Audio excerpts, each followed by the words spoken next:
থাকো তাহলে আমি গেলাম। ভাইয়া ভাবি আমরা বিয়ে করে ফেলছি। কি তুই বিয়া করে লাইছো? মাশাআল্লাহ, ওদেরকে অনেক সুন্দর লাগতেছে। কি ঘোড়ার ডিম সুন্দর লাগতেছে। আরে বিয়া যে করলি এখন খাওয়াবে কি? আরে ও খাওয়াইবো কেন, আমি রান্না করে খাওয়াবো। আমার তো কপালটাই খারাপ। আসসালামু আলাইকুম ভাইয়া। দেখছো মেয়েটা কত সাংসারিক। হ্যাঁ হ্যাঁ বুঝছি, আমি যাই। এই নতুন বউ প্রথমবার বাসায় আসছে, সালামি তো দাও। আচ্ছা ঠিক আছে দিতাছি।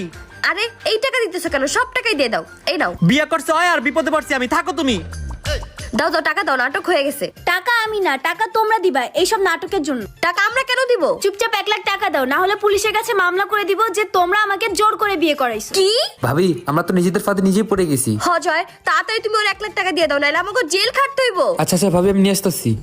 ঠিক আছে, আবার কোনো কাজে লাগলে জানাইও। ভাই লন আপনার টাকা। ভাই আপনার ছোট ভাই আমারে বিয়ার নাটক করতে কইছে। বুঝছি, এটা আমার টাকা লুট করার নতুন একটি ফাঁদ। আচ্ছা ঠিক আছে, ওরা যা যা বলে সেটা করো।